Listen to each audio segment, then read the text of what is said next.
Hi, my name is Dr. Russell. I'm a lecturer in Bioscience at Aston University. It's part of the College of Medical and Life Sciences. And I'm going to talk to you today about bacteria. Okay?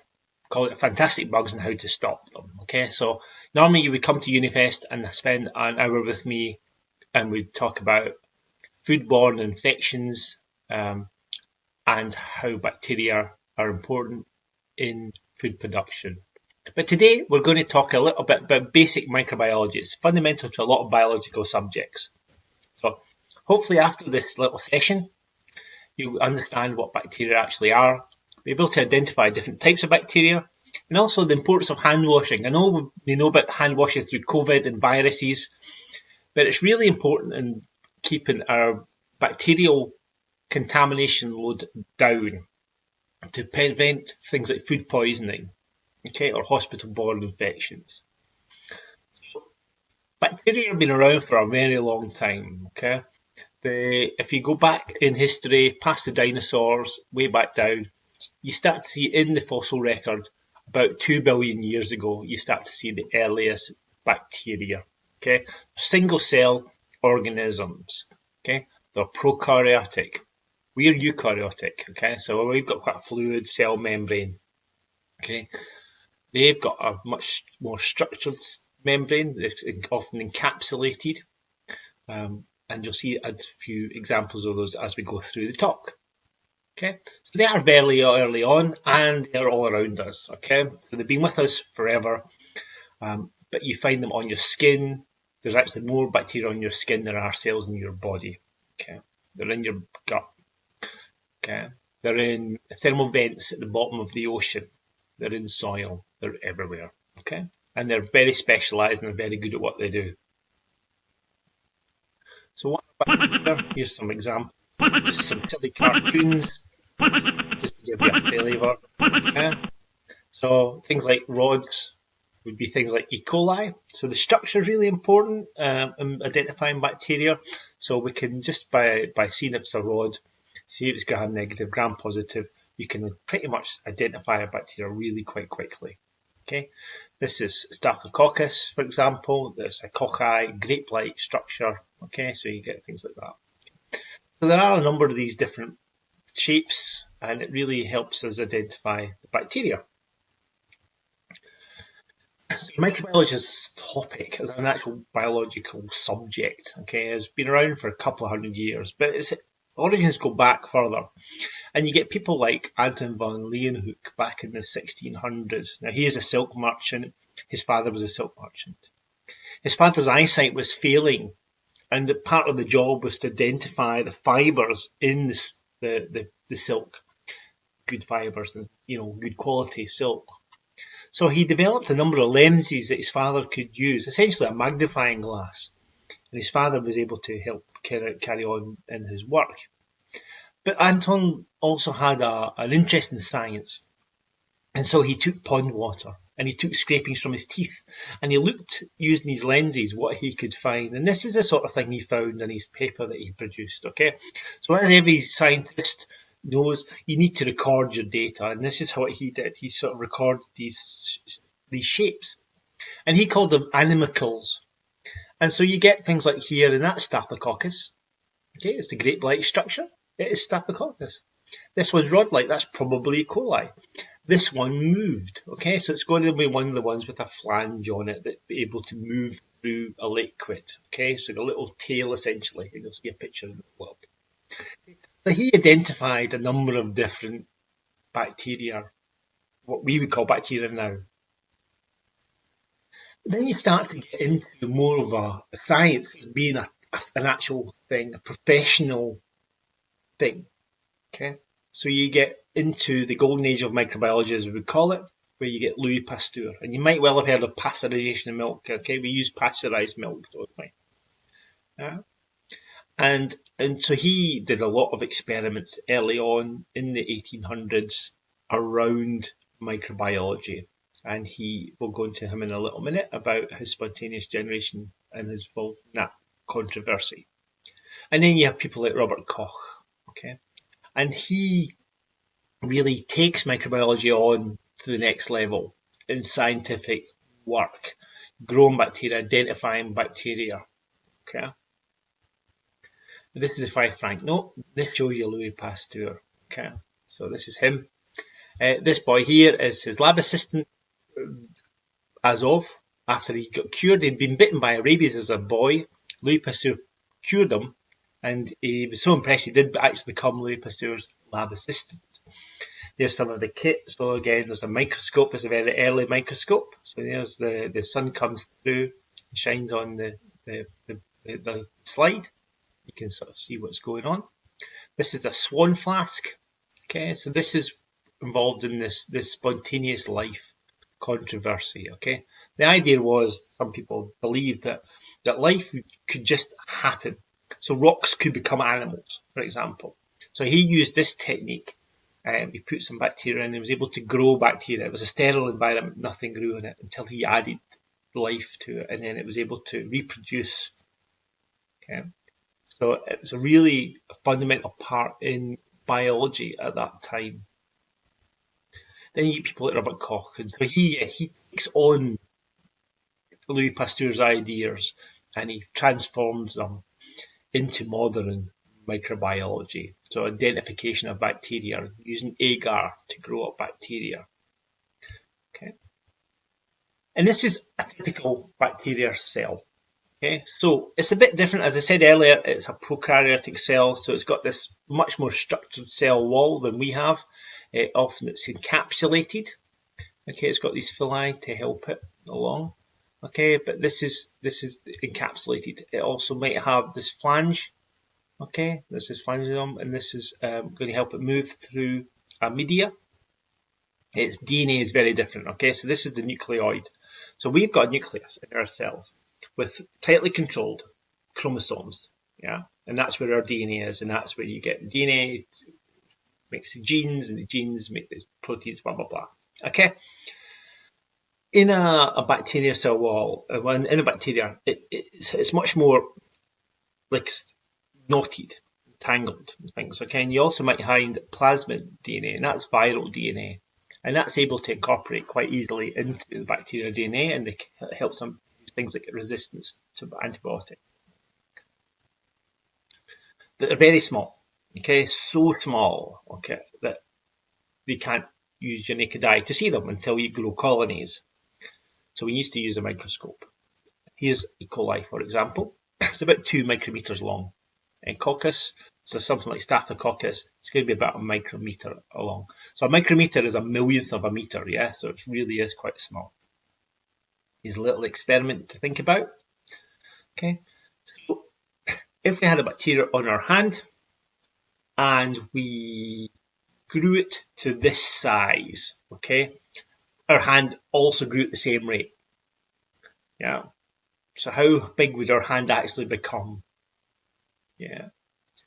Is it a bus, 15 buses, 150 buses, or 1,500 buses? Well, it's actually 150 buses. Okay. So it really is a very small thing to work with, to identify. So you need specialist scientific equipment really to really get to the nitty-gritty of them.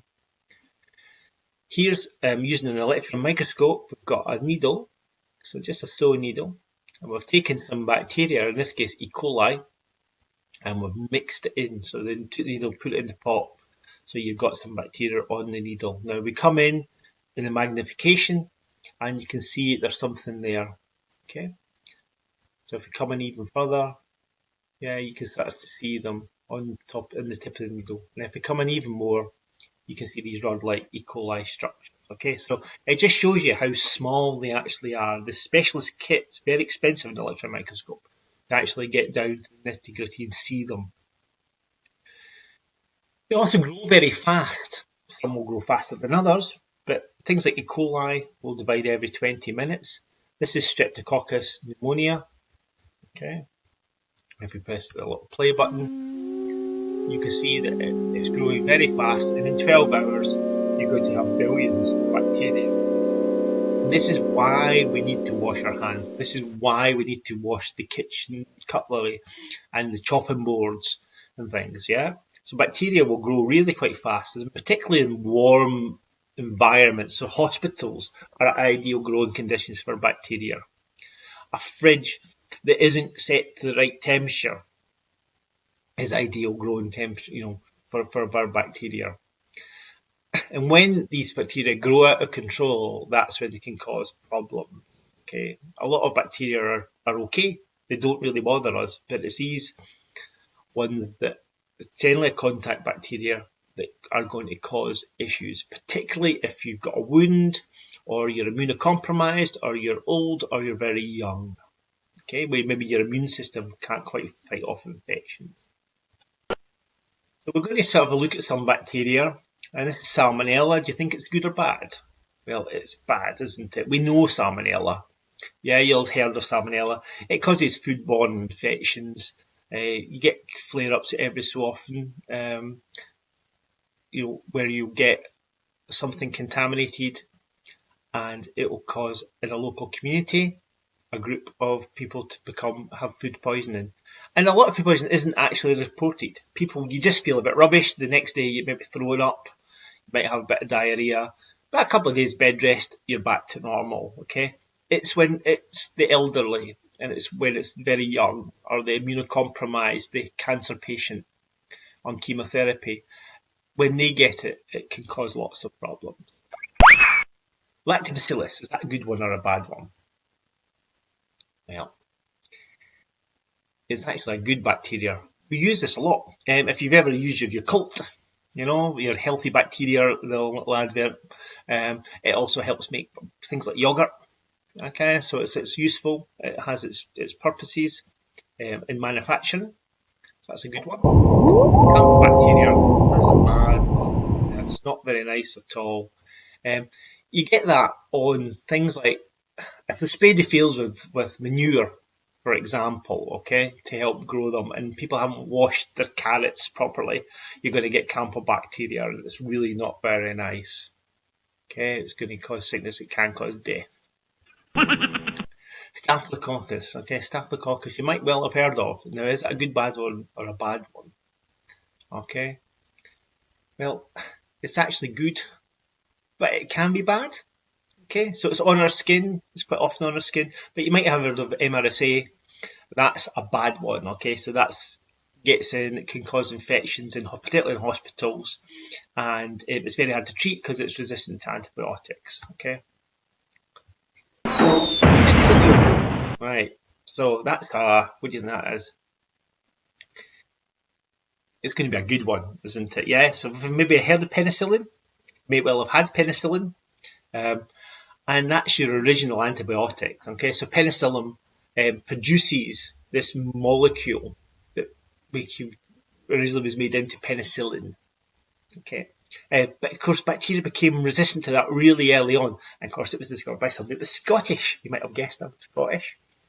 Okay, Alexander Fleming. So this was actually discovered relatively by accident, like most good scientific discoveries. Okay, so that's penicillium.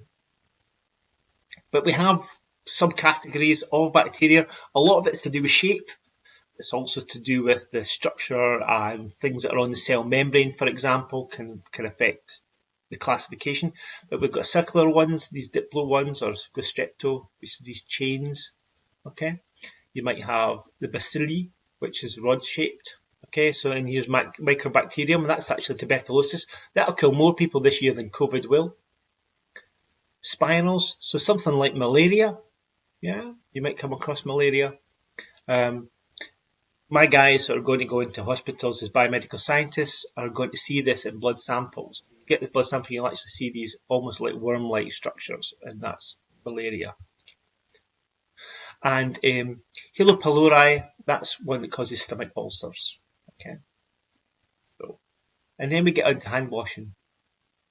Hand washing is really important, and this is Ignaz Semmelweis. So back in the 1800s, he was a Hungarian surgeon, and he was working in a hospital, and he noticed that when midwives delivered babies, they had a better survival rate than they did when doctors delivered the babies, okay, on a maternity ward.